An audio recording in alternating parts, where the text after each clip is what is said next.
Welcome to Pagan Coffee Talk. If you enjoy our content, please consider donating and following our socials. I have a question for you. I have an answer for you. I hope so. What counts as what counts as a spiritual experience? Oh, And how do we decipher that as to maybe it might be like mental health instead of spiritual?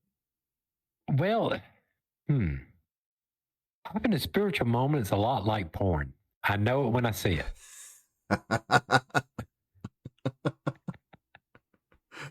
Okay. I mean, what else are you supposed to say? I mean, when you're being moved, you're being moved. I mean, that's all there is to it. I mean, you just know it. I don't know how else to.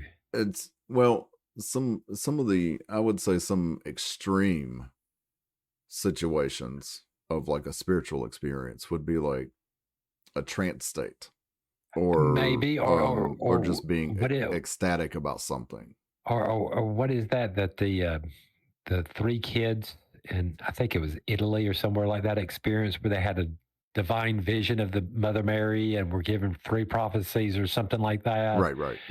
And they were in this ecstatic state Right. for a while they were getting this. They were just sort of completely blitzed out of this world. I don't know how else to say that. Right. So there are extreme times where it is that way, to where in the world it is so overwhelming that it just sort of shuts your body down, Right. And I your think, senses and stuff like that. yeah, and there are times when you may not even get to that point, but you just have like a sudden insight or some type of intuitive clarity that just comes to you. Or you have those moments where things just click, they make sense in your head, but you still can't explain it to anybody. Right. That's that intuitive clarity. Yeah, that's just that click. Yeah, it just clicks. It's just there, and you're like, it's like that light bulb goes off. Right. But to sit there and try to explain it to somebody, you'd be like, blah, blah, blah, blah. Just like we're trying to do now. Right. These states do happen. These are nothing more than altered states of consciousness when we get down. Yeah. Well, I was gonna say, could it be like a form of communication? Well, it is. There are parts of our brain that seem to be designed to receive signals from outside ourselves. Mm-hmm. Scientists to this day cannot explain why these exist. Right. All right. These are the pathways of communication with beings that are greater than ourselves. Okay. These states can be triggered through the use of certain drugs, which we don't advocate, but again, those states that the drugs create can also be created without them. Mm-hmm. Those excited states. All right. Yes. Going fasting for long periods of time seems to do the same type of process. Mm-hmm. That's when you're sitting there meditating a lot. You sort of are more easily able to disconnect from reality. Right. And have a more spiritual experience. Mm-hmm. Well, I mean, that's just like those who tradition allows drugs and do drugs. They only do it to teach you what it feels like, and then they start training you how to do it without the drug. Right. Not advocating drugs or anything. I'm just saying these are still the same states. We can achieve them without the drugs. Well, we can for sure. But right. I guess my question on this is how do we determine if it's an actual spiritual experience or if it's something caused by anxiety or bipolar disorder, or because a lot of times with mental health, a lot of these things can feel like a spiritual experience. It doesn't make them any Exactly. less valid, but how do Well, we well, determine that? we used to have a friend who had his psychological issues, Mm-hmm. and when he'd have his moments, and he flat out told me, he's like, when I have these moments, yes, I think I'm Jesus Christ, and I like to get into the car and sing hymns and just drive. Right. Yes, to him, technically, this is an altered state of consciousness. Mm-hmm. I'm not saying it's a very good one, but again, I don't believe those actual spiritual moments leans to feeding the ego, like people having a psychological break. Okay. It seems like the psychological breaks, the stories always feed into one's ego. Gotcha. Are you, Yeah. because So if it's ego it's always based, about them, right? It's always about basically about them. When you're having a more spiritual, it's less about your ego and more about understanding. okay. So All right, if you have a friend or family member or a coven member right. and you're starting to see these patterns, you can kind of step in and say, "Hey, I think we need to talk." Well, we need to. Well, to make it even worse is these spiritual states, unless we're actually forcing them, Mm-hmm. okay, naturally just happen. They don't happen every day. No, they don't. And then to make it a little bit easier to digest from one thing to another is once it's over, it's over. There's no lingering of the state like there would be if you're having a psychotic break or something like that, or Okay. you're bipolar and you're just having an episode. Those tend to last longer, and then there's repercussions afterwards. Because again, if you're doing those swings psychologically, all right, and you're on your little high, well, what comes very next is the real low because it's got to snap back. In spiritual excited states, it's you don't have the consequence afterwards. Are you with what I'm saying there? Mm-hmm. So you're not going to have a depression afterwards. You may have a longing to be back in that state, but it's not, oh, I'm depressed because I'm not. It's just you're still you. So, all right. So basically, we need to a couple of things we need to look at is the situation causing harm, Right, or does it make me want to cause harm? right, Does it last longer than it should?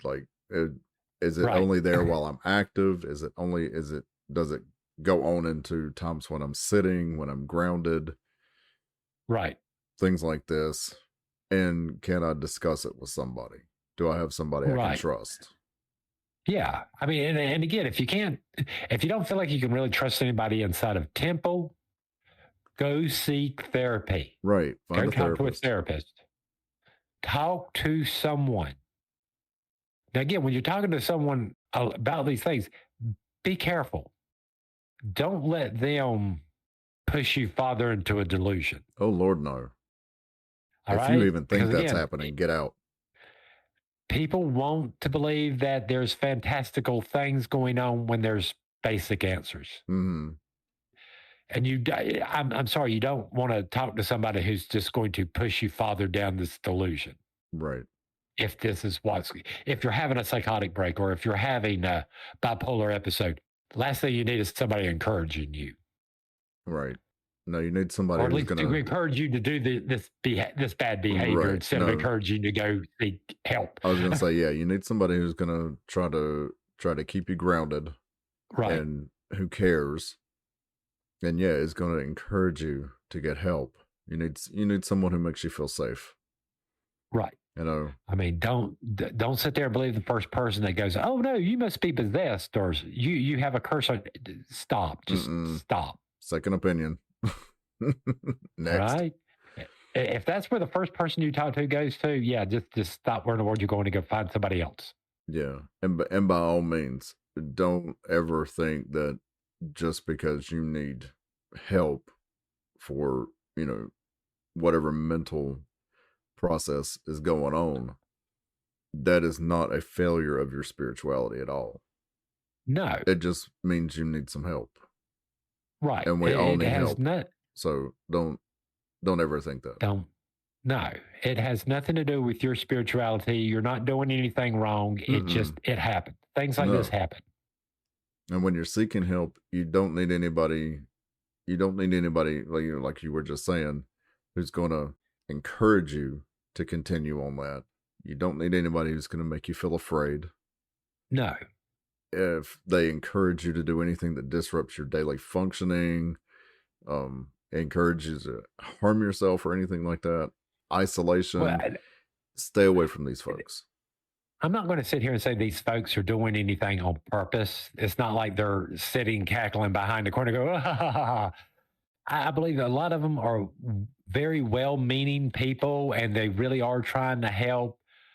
Unfortunately, the majority of the times, these are the same people that will sit there and go, oh, you're cursed. It was a past life trauma, instead of dealing with what's going on right now. Right. All right. I'm not saying these things don't exist, but I don't ever see where in the world these things cause a psychological break No. in of themselves. No, I mean, me personally, I've never seen it do that. So I'm not saying it doesn't happen, but I've heard these are the same. I hear them in Discords. I see them on Reddit every so often, and there's always that one person. Are you sure you weren't cursed? Are you sure it wasn't a backlash of a spell? oh yeah, I see that all the time. Right. And instead of, hey, maybe you should just sit down and meditate instead and figure out what is bothering you directly. Mm-hmm. Because again, how are you going to fix the problem if you don't know what the root of the problem is? Just by sitting there saying that, well, somebody's cursed, or it was a backlash from a spell, or it was a karmic thing from a previous life. Right. What do you do with that? I mean, seriously. No, I mean, you got to remember your spirituality is supposed to reinforce your life, your decisions. Right. You're supposed to help you make better decisions. I know a lot of people. I know a lot of people aren't going to like this, but I'm going to say it again. When your spiritual life is in order, everything else seems to fall into place. Mm-hmm. If your life's already chaotic and you're starting to do this and you're starting to try to get your spiritual life, it will take time. Yes, it will. Well, even if it's not, terribly chaotic, it's still going to take time. It's still going to take time. It takes time and patience. Your life did not get this way overnight. It's not going to be fixed overnight. No, I mean, are there things in your spiritual practice that can help you along that way? Yeah. Absolutely, just about everything. God, yes. Ritual can help keep you grounded. Meditation can help you regulate your emotions. Yep. Community is a big part of this. If you don't have a community, get one. Reach out, find folks in your local area. I know a lot of places, they have coffee meets. They just go and hang out and chit chat. I look, having a friend that once a month or once a week or once every other week you can go and have coffee with and just sit down and chat is the best thing I'm going to tell you can do. Absolutely. And all of this can complement whatever mental health care you're getting, whether it be, a therapist, psychotherapy, medications. All of this can help complement all that. Right. And the only other thing I'm going to sit there and tell you is when you're dealing with your therapist or your counselor or whatever you have there, tell them the whole truth. Yes, tell them everything. Don't hold back. Don't just glaze over something because you don't think it's him. Tell them everything that's going on, even the bad stuff. Yep. Even the stuff you don't want to tell them. You got to get it out. Sometimes just saying things out loud helps you figure out what to do next. Right. Just sitting there telling someone, here's my problem, X, Y, and Z. And by doing so, it can make the problem seem less as daunting as it can, or you might suddenly get the solution. Right. These things happen. So again, be as honest as you can. If you don't think you can trust that person sitting beside you that you're having coffee with, if you don't think you can sit there and trust your therapist, then find a different therapist you can. Absolutely, because there are those people I mean, we just talked about it. There are those people, they're gonna be, oh, you're so gifted. Oh yeah, And then you've got people who will just say, well, you need more shadow work. Well, that may be true, but there's something else going on. right. Every So experience is not a divine experience. no, it's not. But again, trying to separate the two up is a whole lot. I think it's a whole lot easier than what a lot of people think. Those spiritual moments, they're brief, but they're profound at the same time. Right. And again, they're short lived.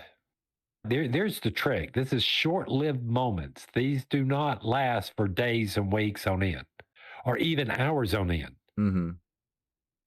I don't think mentally or spiritually or physically our bodies can handle that state for a very long time. I think it's a little too much information for us. Right. It's kind of like information overload. Yeah. Yeah. So again, you stay in that state too long, I sort of feel like your brains might turn into liquid and roll out your nose or something. It does kind of feel that way after a while. It does. If but it stays too long. Don't get me wrong. Are these alternate states fun and enjoyable at times? Yes. But you can't become addicted to them. No. And if you are, then, there's probably something deeper that needs to be dealt with. Going on there, the escapism of reality. Right. So the fact is that we are physical beings. We do have to deal with this reality at some point. Right. We all have to eat. We all have to go to the bathroom. We all have to breathe. Mm-hmm. So at the end of the day, we still have to be in touch here. We can't just stay completely over there all the time. Right. And that's important for clergy and leaders in the community as well, because again, this is something that you might be asked to deal with or be confronted with at some point in your spiritual career as a leader. Oh, I can guarantee it. And it takes a big responsibility, and you need to understand your limitations. Right. If you're not trained for something specifically, assist this person or these people in, how to obtain help. But don't don't overstep your role and try to help somebody when you don't know what's going on. Look, people might not like this or not, but everybody, I don't care if you're a neophyte or a solitaire or anything like that, take 5 minutes, go do a search out online of people who are offering therapy in your area, enough to where they're like maybe doing a sliding scale for that or other people. Get that list. I'm sure if you called the local hospital and asked them, they would more than willing to give you a list of references and information as needed. You're going to need it. Right. Because again, having that information going, hey, here down the road, here's where they're doing an AA. Over here, they're doing, the stuff for the drugs, or there's this drug rehab over here. There's this therapist over here for that. Have that list. Have that information on hand. Right. All right. It's good to sit there and look at people going, no, here, call these people, get help. I mean, and again, we're not doing this to be ugly or mean. It's what we need to be doing. We're trying to look out for people's well-being here. Again, we're trying to help you enrich your life and make it better, not encourage you to do the opposite. Right. So again, I encourage everybody, have those lists on hand. Even if you just keep them in a file on your computer desktop and go print them up every time somebody here you go. Here's a list of resources. Absolutely. I mean, everything from what the help centers or the call centers, crisis centers, the crisis centers, suicide prevention, everything. Just keep a list. No, I don't think anybody's going to hate you for having that list on hand to where in the world you can hand it to somebody going, here's some resources. These people are better trained than I am to help you. Help with this. I will still be here for you, but these people are better trained. I can help you with the spiritual part of this where you're having that spiritual revelation. Right. those are easy to handle. You just sort of sit there and wait for them to calm down and let them run their Exactly. mouths. Right. Then you tell them later, hey, I recorded all this. Here you go. Now go put this in your book of shadows and leave me alone. And there you go. And don't take me wrong. I'm not being an ass I'm not trying to be an ass about this. It's just when people have those experiences, they're very personal experiences. They're not going to move me in the way it moves you. No. All right. And that's one thing you got to remember. We don't all experience this the exact same way. Mm-mm. There's a little give and take there, and we have to be a little bit more understanding about that. That, just because Sally had this revelation or this spiritual moment only has to do with her, nobody else. It's kind of like the figures in the clouds. Just because you see a bird, somebody else might see a dinosaur. Right. Or again, we've all seen those images where either it could be a rabbit or it could be a fish or it could be. Right. These things are again, open. They're open to interpretation. Right. So again, there's no wrong answer here. Mm-mm. It was a personal spiritual message for you as an individual, not necessarily for a group of people. Right. We've had this happen before. I've had my first degrees call me up, and had one call me up, and it was like in the middle of the day. I answered my phone. Hello, how are you? I just saw this rainbow. And it's between me, and it looks like it's going from your house to my house. So I just, again, it was a personal thing. Right. It's not going to mean the same thing to me.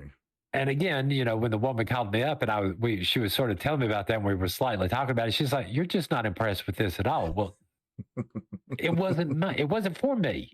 Right.